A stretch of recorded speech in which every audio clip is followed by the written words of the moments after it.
ഹരേ കൃഷ്ണ, രാധേ രാധേ. സർവം ശ്രീകൃഷ്ണ അർപ്പണമസ്തു. എല്ലാ ഗോപന്മാർക്കും Krishnagatha happy be happy എന്ന ചാനലിലേക്ക് സ്വാഗതം. ഇന്ന് ഞാൻ നിങ്ങൾക്കൊരു കഥയാണ് പറഞ്ഞു തരാൻ പോകുന്നത്. കർണന് കിട്ടിയ ശാപം, അത് ഫലിച്ച കഥയാണ് പറയുന്നത്. ഹസ്തിനപുരയിൽ കൗരവന്മാരെയും പാണ്ഡവന്മാരെയും ദ്രോണാചാര്യർ ആയുധവിദ്യ പഠിപ്പിക്കുന്ന കാലം.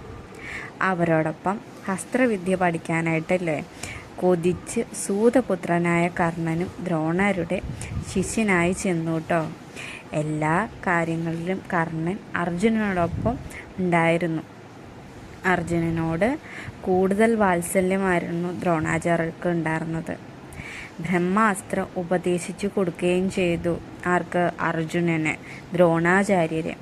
അപ്പോൾ കർണൻ തനിക്കും ബ്രഹ്മാസ്ത്രവിദ്യ പഠിക്കണം, ഉപദേശിച്ചു തന്നാലും എന്ന് ദ്രോണാചാര്യരോട് കർണൻ അപേക്ഷിച്ചു.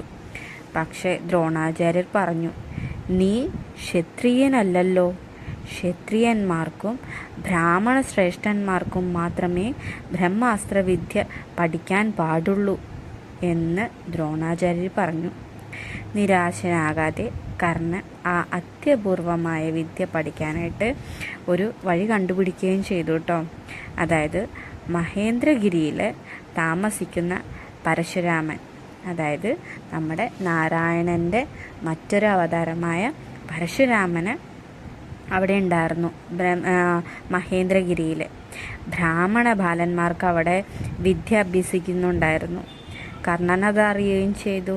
അപ്പോൾ വൈകാതെ തന്നെ കർണൻ ഒരു ബ്രാഹ്മണ ബാലൻ്റെ വേഷത്തിൽ പരശുരാമനെ ചെന്നു കണ്ടു.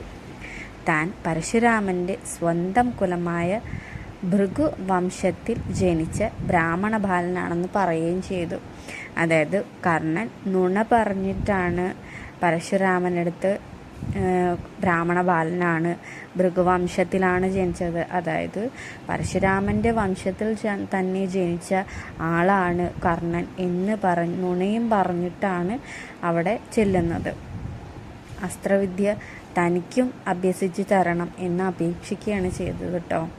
ഒറ്റ നോട്ടത്തിൽ തന്നെ കർണന് പരശുരാമന് വളരെയധികം ഇഷ്ടമായിട്ടോ.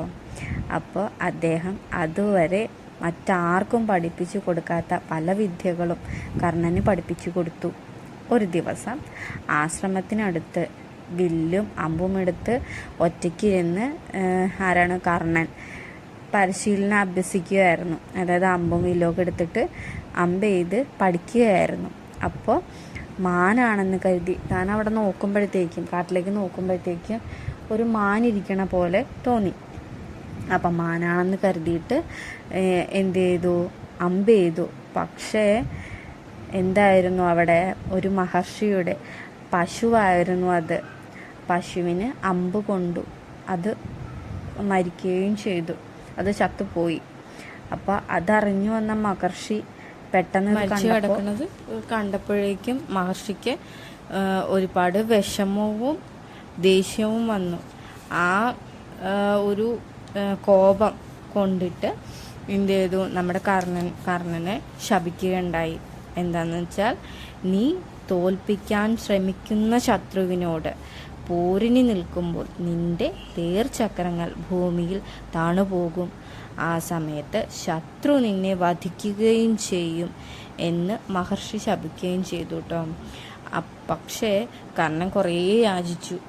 എന്നിരുന്നാലും മഹർഷി കനിഞ്ഞില്ല. കാരണം അത്രയേറെ സ്നേഹിച്ച ഒരു പശുവായിരുന്നു ആ മഹർഷിയുടേത്. അതാണ് ഇപ്പോൾ മരിച്ചു കിടക്കുന്നത് ആ മഹർഷി കാണുന്നത്. അതിൻ്റെ ഒരു സങ്കടം മൂലമാണ് കർണനെ ശപിക്കേണ്ടായത്. പക്ഷേ പരശുരാമനാകട്ടെ ഇതൊന്നും അറിയുന്നില്ല. തൻ്റെ ശിഷ്യൻ, മിടുക്കനായ ശിഷ്യനെ ഓർത്തിട്ട് അഭിമാനം കൊള്ളുന്ന ഒരാളായിരുന്നു പരശുരാമൻ. അപ്പോൾ ശിഷ്യനെ വിളിച്ച് അടുത്തിരുത്തിയിട്ട് എന്ത് ചെയ്തു? അദ്ദേഹം കർണന് ബ്രഹ്മാസ്ത്രം ഉപദേശിച്ചു കൊടുത്തു. ഒരു ദിവസം ആശ്രമത്തിൽ ഇറയത്ത്, അതായത് കോലായിൽ ഇരിക്കുകയായിരുന്നു കർണൻ. കർണൻ്റെ മടിയിൽ പരശുരാമൻ തല വെച്ച് കിടക്കുകയാണ്. അപ്പോൾ പെട്ടെന്ന് ഒരു വണ്ട് പറന്നു വന്നേ. ആ കാട്ടിലൊക്കെ ഇഷ്ടംപോലെ വണ്ടുകളുണ്ടാവുള്ളൂ, ആശ്രമമല്ലേ. അപ്പോൾ ഒരു വണ്ട്, ഒരു വലിയൊരു വണ്ടായിരുന്നു അത്. ആ വണ്ട് വന്നിട്ട് കർണൻ്റെ തുടയിൽ വന്നിരുന്നു. എന്നിട്ട് കൊമ്പ് കൊണ്ട് കുത്തിയിറക്കി, തുടയിൽ കുത്തിയിറക്കി. സഹിക്കാൻ വയ്യ കർണന്, നല്ല വേദനയുണ്ട്. പക്ഷേ തൻ്റെ മടിയിൽ ആരാ കിടക്കുന്നത്? തൻ്റെ ഗുരുവായ പരശുരാമൻ കിടക്കുകയാണ്. അപ്പോൾ ഗുരുവിൻ്റെ ഉറക്കത്തിന് ഭംഗം വരുത്താതെ വേണം ശിഷ്യൻ നോക്കാൻ. അപ്പോൾ എന്ത് ചെയ്തു? ആ വേദന എല്ലാം സഹിച്ച് ഇരിക്കുകയാണ്. അപ്പം സഹിക്കുന്നതിനനുസരിച്ച് വണ്ട് പിന്നെയും തുടയിലേക്ക് തുളച്ച് കയറ്റുകയാണ്. കൊമ്പ് കൊണ്ട് ഭയങ്കരമായിട്ട് കുത്തി ഇറക്കുകയാണ് കർണൻ്റെ തുടയിലേക്ക്. അപ്പോൾ അതിൽ നിന്ന്, ആ മുറിവിൽ നിന്ന് രക്തം വാർന്നൊഴുകാൻ തുടങ്ങി. അപ്പോൾ പരശുരാമൻ ഇങ്ങനെ കവിള് വെച്ചിട്ടാണല്ലോ മടിയിൽ കിടക്കുന്നത്, തല വെച്ചിട്ട്. അപ്പോൾ ആ കവിള് ഭാഗത്ത് ആ രക്തം വന്ന് മുട്ടി. അപ്പം നനഞ്ഞപ്പോഴത്തേക്കും പെട്ടെന്ന് ചാടി എഴുന്നേറ്റു. എന്നിട്ട് പരശുരാമൻ ചോദിച്ചു, എന്തു പറ്റി ഭാർഗവകുമാര? അപ്പോൾ കർണൻ നേരെ വണ്ടിനെ കാണിച്ചു കൊടുത്തു. ഇങ്ങനെ വണ്ട് എന്നുള്ള രീതിയിൽ കാണിച്ചു കൊടുത്തു. അപ്പോൾ പരശുരാമൻ പെട്ടെന്ന് നോക്കിയപ്പോൾ വണ്ട് ചത്തു. എന്താ കാര്യം? ഭഗവാൻ പരശുരാമൻ എന്ന് പറയുന്നത് നാരായണൻ്റെ മറ്റൊരു അവതാരമാണ്. ആ അവതാരം നോക്കിയപ്പോൾ തന്നെ വണ്ട് ചത്തു. പക്ഷെ ആ ശരീരം മാത്രമേ മാഞ്ഞുള്ളൂ.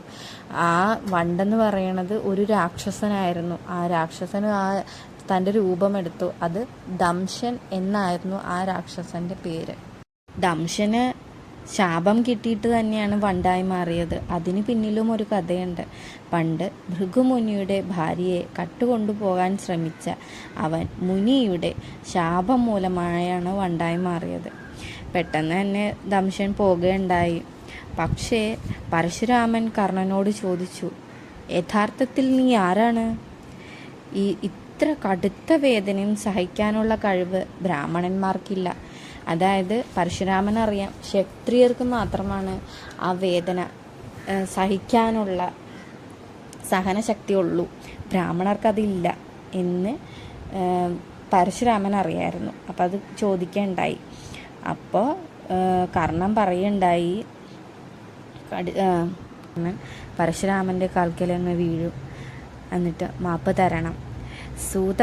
സൂതനായ അതിരഥൻ്റെയും രാധയുടെയും മകനായ കർണനാണ് ഞാനെന്ന് സത്യം പറയും. ബ്രഹ്മാസ്ത്രവിദ്യ അഭ്യസിക്കാനാണ് ഞാൻ നുണ പറഞ്ഞത്. അങ്ങയുടെ ശിഷ്യനായത് എന്നോട് ക്ഷമിക്കണം എന്ന് പറഞ്ഞു മാപ്പപേക്ഷിക്കും. പക്ഷേ പരശുരാമൻ അതികോപം സഹിക്കാനാവാതെ കർണനെ ശപിക്കുകയുണ്ടായി. എന്താണ് പറഞ്ഞത്? നിന്റെ ശത്രുവിനോട് പോരിനി നിൽക്കുമ്പോൾ നിനക്ക് ഞാൻ പഠിപ്പിച്ചത് എല്ലാം മറന്നു പോകട്ടെ എന്നായിരുന്നു ശപിച്ചത്. എന്നാൽ കുറ്റബോധത്തോടെ തല കുനിഞ്ഞിരിക്കുന്ന കർണനെ കണ്ടപ്പോഴേക്കും പരശുരാമന് സഹതാപം തോന്നി. പരശുരാമൻ ഇങ്ങനെയും പറയുണ്ടായി, നിന്നെപ്പോലെ വീരനും യോഗ്യനുമായ മറ്റൊരു ശിഷ്യൻ ഉണ്ടാവില്ല എന്ന് ഗുരുവെന്ന നിലയ്ക്ക് ഞാൻ അനുഗ്രഹിക്കുന്നു എന്നും കൂടി പറയണ്ടായി. പക്ഷേ കർണന് അത്ര സന്തോഷമൊന്നും ഉണ്ടായിരുന്നില്ല. അപ്പോൾ പരശുരാമൻ്റെ ശാപവും അനുഗ്രഹവും വാങ്ങി സന്തോഷമില്ലാതെ കർണൻ ഹസ്തിനപുരിയിലേക്ക് തിരിച്ചു പോകുന്നു. പിന്നീട് കുരുക്ഷേത്ര യുദ്ധത്തിൽ അർജുനനോട് പോരാടുന്ന സമയത്തായിരുന്നു മഹർഷിയുടെയും പരശുരാമൻ്റെയും ശാപം ഫലിക്കുകയുണ്ടായത്. അങ്ങനെയാണ് നമ്മുടെ കർണൻ മരണപ്പെടുന്നത്. ഇതിൽ നിന്ന് എന്താണ് നമുക്ക് മനസ്സിലാക്കാൻ പറ്റുന്നത്? നുണ പറഞ്ഞ് ഒന്നും നേടാനാവില്ല, അതിന് ഒരുപാട് ആയുസ്സും ഇല്ല. ഹരേ കൃഷ്ണ. സർവം ശ്രീകൃഷ്ണ അർപ്പണമസ്തു. രാധേ രാധേ. എല്ലാ ഗോപീ ഗോപന്മാരെയും ഭഗവാൻ കാത്തു പരിപാലിക്കുന്നതിൽ നന്ദി അർപ്പിക്കുന്നു.